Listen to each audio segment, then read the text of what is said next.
A guerra entra no quarto dia com incertezas e com Israel ampliando os alvos no Irã. A nossa entrevistada agora, a professora de Relações Internacionais, também professora de Direito, Priscila Caneparo, mais uma vez, gentilmente nos atendendo. Tudo bem, professora? Boa noite, bem-vinda.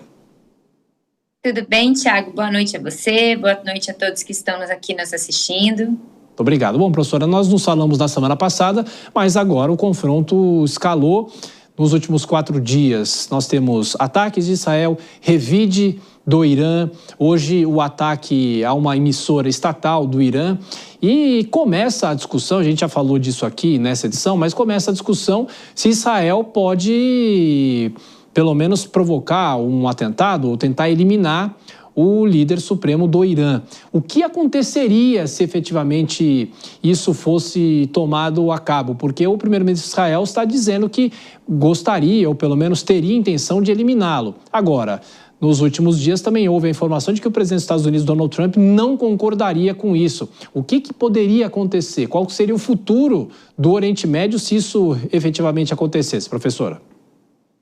Pois é, né, Thiago? O que aconteceu em realidade é que já havia um plano do Irã em assassinar justamente o Ayatollah Khomeini, que é o líder máximo, o líder supremo do Irã. Segundo informações, Donald Trump interceptou justamente esses planos de Netanyahu para que não ocorresse esse assassinato, porque aí sim a escalada do conflito ia abranger uma questão de guerra total no Oriente Médio. Daqui para frente, o que pode acontecer? A gente vê agora uma retórica do Netanyahu muito mais branda em relação não ao assassinato do regime, mas à deposição do regime justamente por conta do quê? Por conta de manifestações populares aclamando e acalorando justamente aqueles que são contrários, os iranianos que são contrários ao regime, para se irem para as ruas e se oporem às ações que o Irã está justamente respondendo, fazendo contrárias a Israel. Agora, Thiago, é importantíssimo que nós observemos que a realidade do Oriente Médio é extremamente instável. Essa instabilidade, por consequência, caso ocorra uma deposição do regime iraniano, pode também contaminar toda a regionalidade e, inclusive, quais serão os próximos passos em relação à questão do programa nuclear iraniano. Porque a gente sabe que, nesse momento, o Ayatollah Khomeini está pressionando Omã, Catar e Arábia Saudita para que intercedam justamente em uma perspectiva de influenciar o Donald Trump para voltar às mesas de negociação em relação ao programa nuclear iraniano e, em contrapartida, haveria uma desescalada do conflito. Mas dentro dessa premissa, a gente precisa entender que endemicamente, o cenário da região é o cenário de instabilidade e a gente precisa pensar muito bem que uma deposição do regime de forma totalmente desordenada pode levar, sim, ao radicalismo ainda mais extremo na contextualidade do Irã. Professora Dora Kramer faz a próxima pergunta para a senhora. Dora? Boa noite, professora. É exatamente esse ponto que eu quero. Então, já que a senhora tocou, vamos detalhar ele, porque quando um dos objetivos declarados de Israel é a deposição do regime, é claro que a expectativa é de que na sucessão haveria uma ala no poder mais moderada. Agora, exatamente quando Netanyahu imagina, um premier israelense fazendo apelos para iranianos, me parece que não seja algo que caia muito bem dentro do Irã. Isso não pode levar exatamente o efeito contrário, que é essa radicalização a que a senhora se referiu, e aí fortalecer os radicais em vez de enfraquecê-los? Pois é, Dora, é essa leitura que eu vejo em relação ao Irã.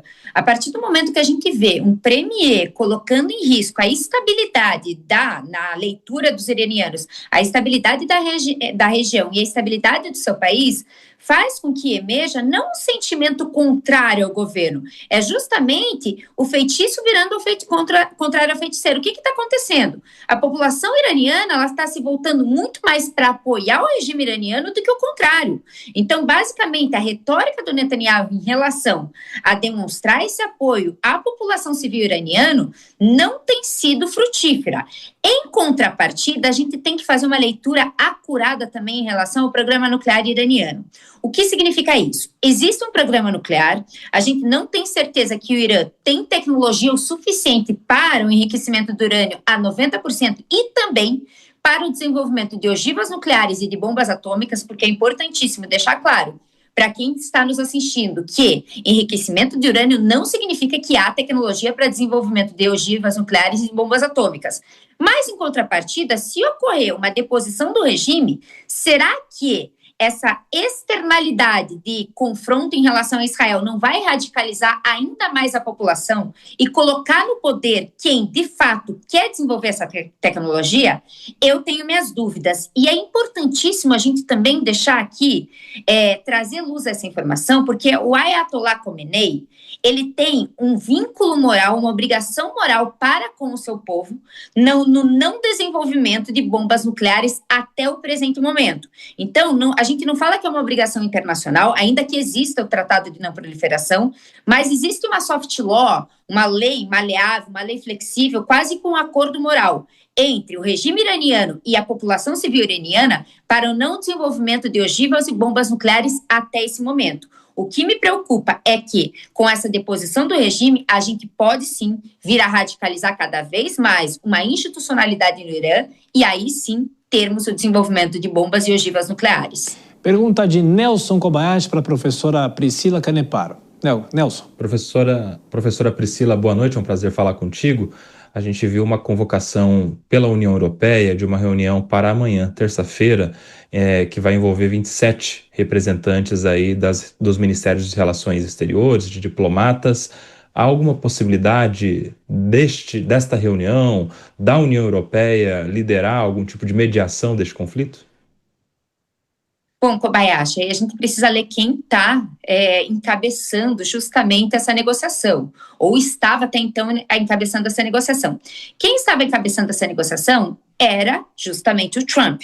Se o Trump não permitiu sequer que a União Europeia, que os países europeus entrassem em uma negociação em relação à guerra que lhes afeta efetivamente entre Rússia e Ucrânia, eu acho muito pouco provável que exista uma possibilidade que o Trump abra as portas para que os países europeus venham de fato a interceptar ou se fizer presença, e fazerem presente justamente dentro dessa negociação. O que a gente tem visto o Trump falar é justamente em suas redes sociais que ele já está em contato com Vladimir Putin, justamente para garantir que essa negociação ocorra de forma mais branda e respaldando também os interesses do Irã. A gente sabe que o Putin tem um bom relacionamento com o Trump e principalmente tem um bom relacionamento também com o governo, com as autoridades supremas do Irã. Então, o que eu acredito é que a única pessoa, a única institucionalização que pode ser levada juntamente com os Estados Unidos à mesa de negociações seria o Vladimir Putin, seria Moscou e não a União Europeia. E só uma informação que chega aqui, professora, o presidente dos Estados Unidos, Donald Trump, vai voltar a Washington nessa segunda-feira ainda para justamente discutir questões relativas a essa guerra no Oriente Médio. E eu queria acrescentar, só para a gente fechar também, amanhã tem uma reunião do G7 no Canadá e existe uma possibilidade de que o documento final dessa reunião tenha alguma referência ao fim desse conflito entre Israel e Irã. A senhora acredita nisso? Eu acredito piamente que esse documento final do G7 traga alguma premissa em relação ao cessar-fogo entre Israel e Irã, como já ocorreu em outros movimentos internacionais, em outros fóruns internacionais, em relação às outras guerras. Mas o que precisa ficar muito claro em relação a esse documento final do G7 é que o G7 não trabalha com uma perspectiva vinculante, ou seja, o documento final do G7 não traz nenhuma imputação de responsabilidade nem para o Irã, nem para Israel. E, por consequência, será apenas uma pontuação em relação ao sentimento daqueles estados que irão participar dessa reunião, e não uma imposição justamente de obrigação nem para Irã, nem para Israel. Mas, com certeza, será detalhado, principalmente uma perspectiva que os países do G7 querem imediatamente a desescalada do conflito e um cessar-fogo. Professora Priscila Caneparo, de Direito e também Relações Internacionais, mais uma vez, obrigado por estar aqui com a gente.